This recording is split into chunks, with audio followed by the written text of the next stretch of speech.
Hey everyone, welcome to this week's episode of the Digital Marketing Scoop. This is part 2 in a 3-part series I'm doing with Sian Horn, all about personal brand. This week we're going to be talking about how to build your personal brand. Really hope you enjoyed this episode, and thanks so much to Sian for joining me on this one.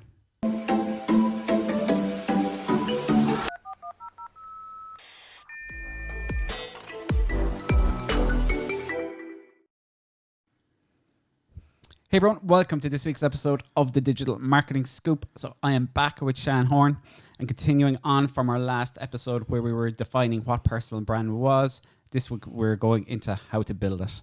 I think this is what a lot of people will be interested in, because there are definitely, especially in the last year, a load of people going out on their own, starting their own personal brands. So with yourself, Sian, did it happen naturally, or was this something you set out to do? I think with personal branding, it's so connected to network. So it is connected with who you know, how you know them, etc. So for me, I suppose I'm naturally a social butterfly. It has to be said. You know, at school, I was always the mediator because I got on with all the groups. So for me, I suppose I didn't think of it as personal branding. Again, going back to the first episode, for me, it was reputation and trust and getting to know people. And when it comes to sort of meeting new people and per se, as they in inverted commas, networking, and I hate that word, but for me, that is just making friends, finding out, having interest in people and what they do, and being the person that can connect people. And that's part of my personal brand, is as a connector. You know, if I can't answer a question for somebody as a coach, I'd normally know someone that can answer it for them. So there's loads of ways then to build on that, but it's all part of getting to know people, to be absolutely honest. You know, what I stand for, I mean, people call me, the straight talking mentor is my nickname. Because I am straight talking. So it fits me perfectly. I can't be anything else. I've tried. It doesn't work. It's not authentic. Let's stick with it. And then obviously last year I was like, I need to help people. That's my job as a business mentor and coach. And so, just started interviewing people, and, a year down the line, as of last week, actually, we've interviewed 187 small businesses. Whoa. Which is amazing in 12 months. But that's helped to build my brand as well. And also it helps people to understand that you can share the wealth. I interview other people that do exactly the same job as me. Yeah. Because I learn from them, they learn from me, 100%. And there's plenty of people to go around. So lots of people they say that and they preach it, but they don't necessarily believe it. Yeah. But actually, if you portray it, people understand that you get it. And very often, like even from ourselves, some people you might think are your competitors, they're the people who end up sending you business, and we end up sending business back to them. Because for whatever reason, someone might not be the right fit for us, but a perfect fit for someone else, or vice versa. So definitely, I mean, we've had loads of competition on the podcast here as well. It's very worthwhile doing, and it's obviously at times we still have our competition between us, but at the end of the day, I think it's very beneficial to know your competitors and be friendly with them and work together. And also you have to remember, we spoke before about uniqueness. We're all unique. So someone that wants to work with me won't want to work with Mary. Someone that wants to work with Mary won't be suited to me. But that's actually where portraying and getting across your personal brand really well on social media can actually save you so much time as well. They know straight away, they know if this is the right person for them. So I often, I work with a lot of coaches starting out in business, and I always say to them, if you can get on and show people what you're about, you actually don't need to do a discovery call. You know already. They know. Yeah. They know if they like you. They know your style.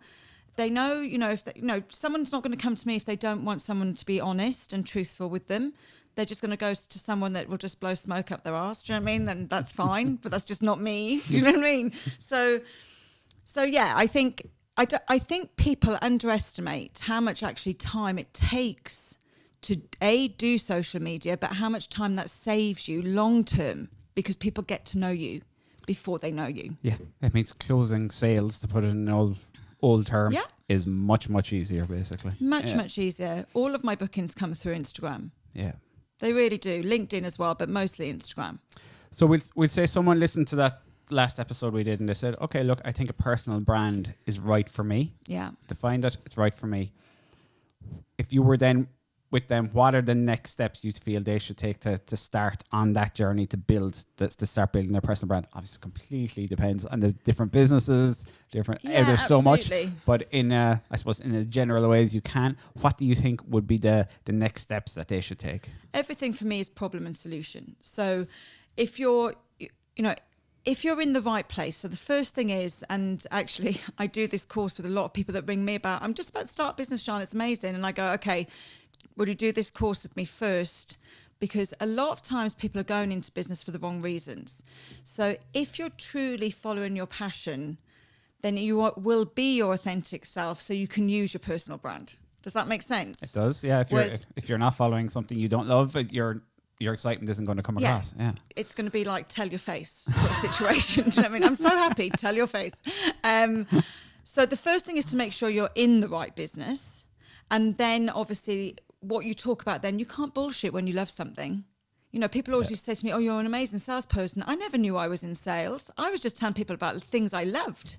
You know, I just didn't realise. I didn't put the two of them together because I just enjoyed talking about stuff so much and making people purchase. Like, that just would give me a buzz. So for me, if you're in the right situation, you're in the right job, first and foremost, your personal brand is right for you. Obviously, if you're a service provider, without a doubt, you need to be doing it. Start with baby steps. Get yourself, I mean, I would always advise, I have a mentor. I work with other people as a mentor. If you need help, a business mentor I've always had one. And I would just tell people it's worth every penny. Like, I would get one. Give me a ring. Absolutely. Closed. But you just have to find a way that works for you. So I'm on social quite a lot, but it works for me. It won't work for somebody else. So we have to find out times of the day that work. I always think, like, if you think of stories as stoking the fire. So you always want to keep the fire alive. You never want, so it always needs to be populated, but it doesn't have to be overpopulated. But remember, people want to know you. So for instance, I have a client at the moment, say she teaches in a infant school. And she's like, you know, well, I'm not in school on Saturday and Sunday. But actually, that's not what the personal brand is about. The personal brand is what happens when you're not in school. And now she started sharing more things about her. And she said, I can't get over the response. I was going to say, it's the personal content will always get the bigger reaction there. I have another client who sells clothes. And when she wraps clothing and puts it in the box, she gets loads of feedback. And she's like, this is crazy. And I'm like, people want to know what happens behind the scenes, not what they can see on the pictures in your feed. They want to see that you fell flat on your ass. They want to see that you picked yourself up. Yeah. They want to see that you've had a bad day, so they know when you're having a good day. You know, this picture perfect doesn't work. And definitely, on Instagram, it always, for 99%, that's what it feels like. It's always putting your best self out there, basically. Yeah, well, no one told me that. and that's why you're getting the engagement levels that you're getting. But and no one did tell me that. To be honest, I couldn't have kept it up anyway. Like, do you know what I mean? I'm just not that person. But I think that's the thing, is having the confidence to be comfortable with yourself and to know that you're not for everybody. Like, it's awful because on social there can be some bad feedback sometimes. I haven't come across it because of the people that I follow, and the algorithm serves me well. But there still are nasty people out there. I don't concern myself with them. I wouldn't open something to read something. I wouldn't voyeur. And I know that I can't please everybody. So people that like me, and people that don't like me, don't like me. And as Dr. Phil always says, if someone doesn't like you, it's none of your business. Do you know what I mean? So I'm just over that. So remember that when you think everybody's watching you, no one's actually watching you. And the ones that are don't really care. They're just being nosy. And that's grand. So I suppose, right, let's say you've made that decision. You're on social. You've started putting out a certain amount of, I suppose, personal content. Yeah. Next steps that you think those people should take, tools that they should be using, tips around it. Because like you said, you want to be in front of the, you want to keep that fire going the whole time, and that volume of content, that can become a job in itself. So kind of maybe tips around managing that and making sure, okay, should I start scheduling my content? Should I be doing it quite naturally? Time management, I suppose, is an important aspect to it, because it can become all consuming. Yeah, no, absolutely. So there's a few things that always come up. So one is, how much should I share? So that's completely down to you. No one has an expectation for you to share everything. If you choose to, I'm an oversharer without a doubt. I just am. But it doesn't work for everybody. So only share what you feel comfortable with. And funny enough, actually this week, I got asked, should I share about a bereavement in my family? And I said, well, do you think it would help your clients? And she was like, actually, it would really help my clients. And I said, okay, then let's work out a way that you'd be comfortable to share it. All I can tell you now, when you share something personal like that, it's so powerful. It releases you. And also you help so many people because they don't feel alone.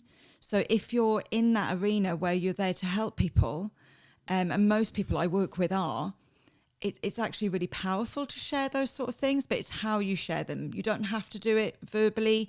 You can write a nice post. There's a way to do that. So how much should you share is personal, and that's up to you. And no one dictates that. When it comes to then posting and keeping the fire stoked, for me, it's about planning. Some people I work with, we do all their content, like every Monday, we sit down, we decide what we're going to do, we put it into Content Creator, and they go off for the week. And that's fine, but you still got to do your stories. For me, I have to say, I plan, and the planning's in it. So all I do is so at the moment I'm planning July, and I have my 4 pillars that I cover, and I put in what I'm going to speak about every day. So even if I do it on the day, it's planned. I don't have to think about it. I don't have to remember what I was going to do. But planning is so important. When it comes to stories, I think people need to remember as well is, planning your grid is easy. You get your diary out, you plan in your grid, you look at your marketing strategy, you think, right, okay, I'm a coach. So sianhorn.com, my pillars are me, because I want to show me, the teaching hub, the club, and then coaching. So I've got those 4 pillars. So every time I speak in my grid, it's about one of those 4 things. So I do that with all of my clients. We'll pick 3 or 4 pillars for them to cover, and they will plan that in for the month. When it comes to stories, remember, people aren't on every day. Yep. So for instance, if I'm talking about a new course coming up, I might talk about it every day at different times. You'll catch people who hadn't seen it the day before. 100% you will. And if people have watched it, they just tap through. And what you have to remember is you will go, I can't put that up again. I showed them that pink top 2 weeks ago, Tuesday. But 80% of the people, 90% of the people didn't see it. Yeah. Number one. And only you think they'd be bored. They're not bored. You could show it to them 10 times. They won't remember. And like you said, it's stories. It's literally tap, tap, tap. So yeah, absolutely. We're always preaching about reusing content or even chopping up older content. Absolutely. And reusing it, because that, again, creating new content is a lot harder than actually reusing some older content. And the great thing is we all have phones. So if you're out and you've done a story in the morning and you're like, that'll do for today, and you go out and you see something magical, just video it. And just go, and then on Tuesday go, I was out on Sunday and I saw this, isn't it magical? Utilise your phone too, utilise your storage. You don't have to put something straight up. You can use it later and then use it again and again and again. Brilliant. And in terms of any specific apps you're using that you find really good? Obviously, Creator Studio is obviously fantastic. Creator Studio for me changed my life because it's so easy. Yeah. So, and also, obviously, Facebook, Instagram, love it. So that's perfect. To be honest, I work in Instagram. I don't use a lot of outside apps at all really anymore because all the editing, it's all there for you. Yeah. So, and because mine's quite raw as well, I'm not an influencer. I'm not making things look all pretty and, it is just generally me talking. I don't, apart from obviously a good filter. I actually recently, people were going on about, I think I've spoken about this before, filters, and I was like, I don't wear makeup every day. I'm wearing it today just for you, Mark. But I'm so honoured. Not that you need to. So honoured. But I don't wear makeup. So the people that are going on about, people shouldn't have filters, it doesn't make them look real. Look, that's as real as you get with me, is a little bit of a filter, because I don't wear makeup, and makeup's a filter. So it's the same thing. You just got to do what you're comfortable with. If someone wants to go on with a full Disney filter and it enables them to get a message across, do it. Go with it. Go with it. Do whatever makes you happy. No one else cares.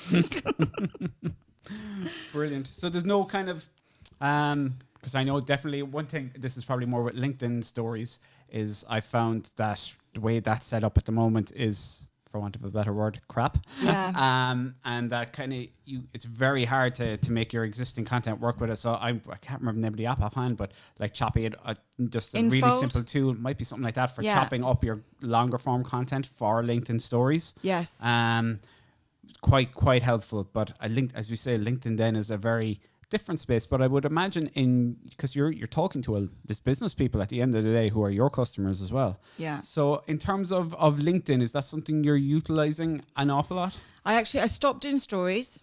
It didn't work for me. I wasn't getting leverage. And I think when it comes to time, I'm all about working much smarter, not harder. So if anything takes any of my time, it goes. Not literally, not people or anything like that. That sounds a bit literal, but out the door. See you later. But so for me, I made some decisions actually over the last 12 months. I live on Instagram and LinkedIn, but the big thing for me, and this is a big personal brand thing, so I will argue this point with a few people. And actually, at my club last month, we did personal brand, and myself and a very good friend of mine who's a photographer, we're having a bit of an argument about this, because she thinks you should represent yourself differently on LinkedIn than you do on the other format. Okay. And I think you might remember about a year and a half or 2 years ago, there was a 4-picture slide sort that went around, and it would be, this is me on Tinder, this is me on Instagram, this is me. Yeah. And I put one out, me on LinkedIn, Instagram, Twitter, Facebook, and it was the same 4 pictures. Brilliant. Because that is my personal brand, and it's authentic, and I can't look different on LinkedIn than I do on Instagram.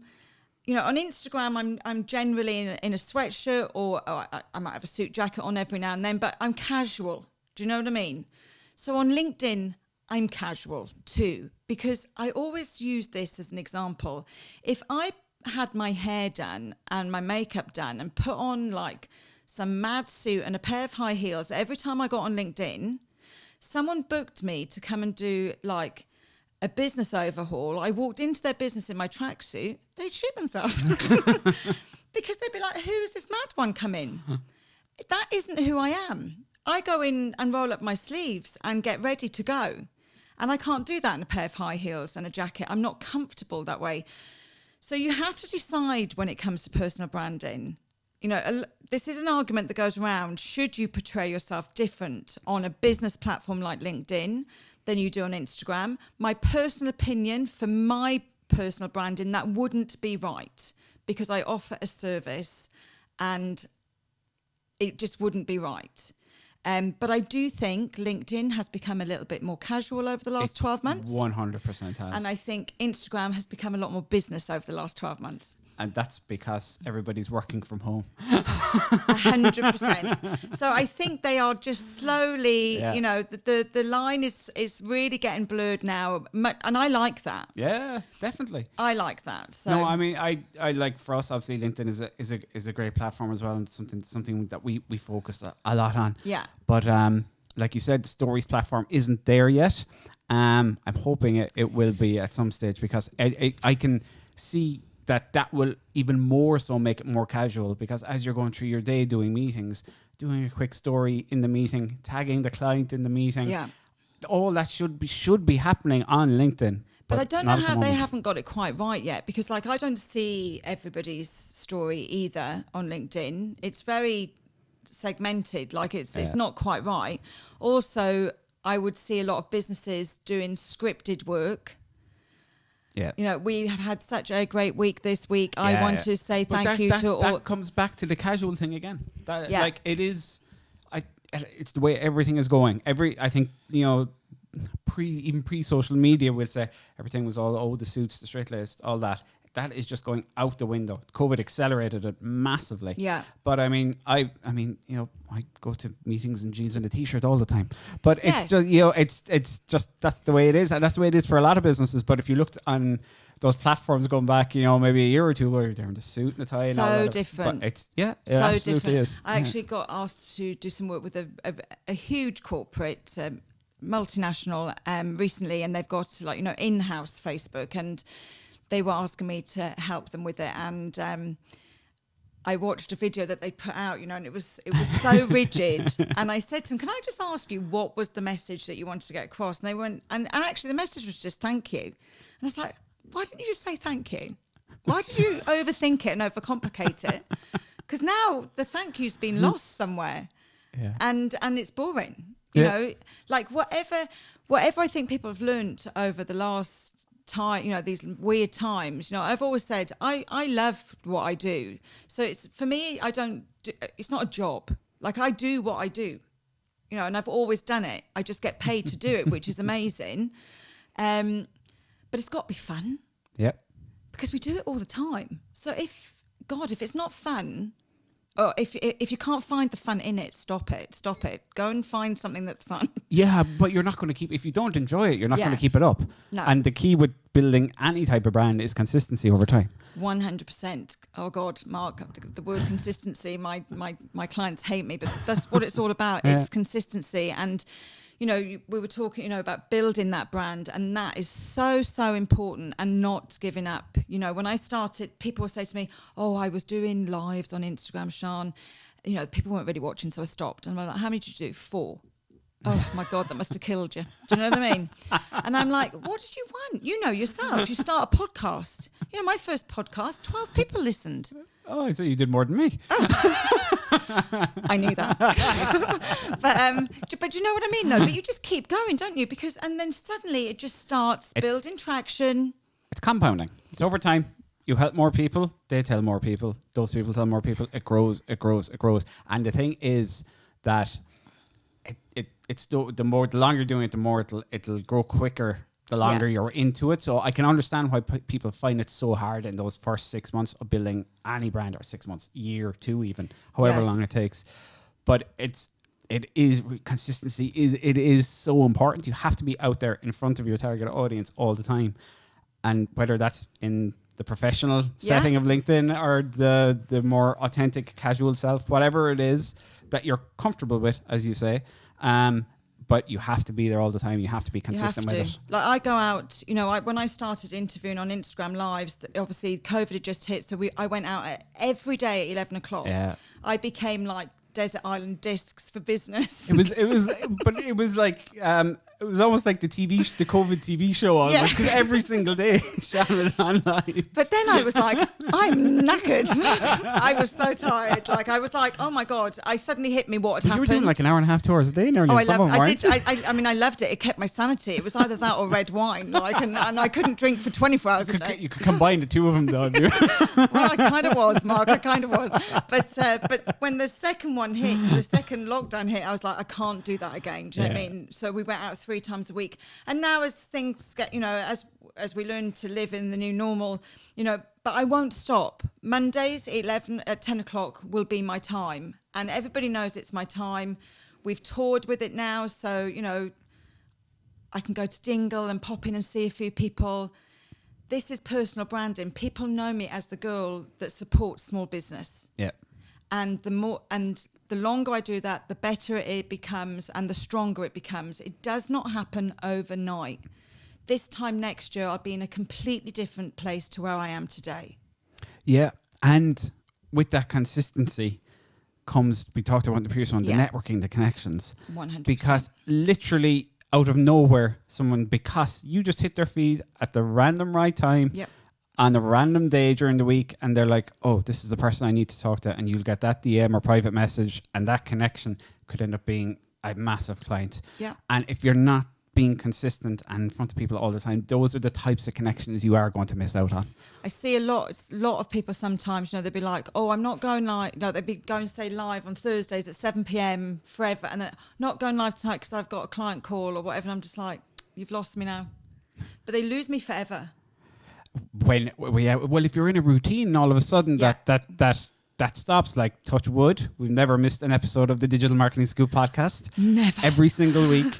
But you could imagine if it doesn't come up on someone's feed, then it's like, oh, they missed it, and they may not be back. So consistency is massively important. People are so quick to disengage.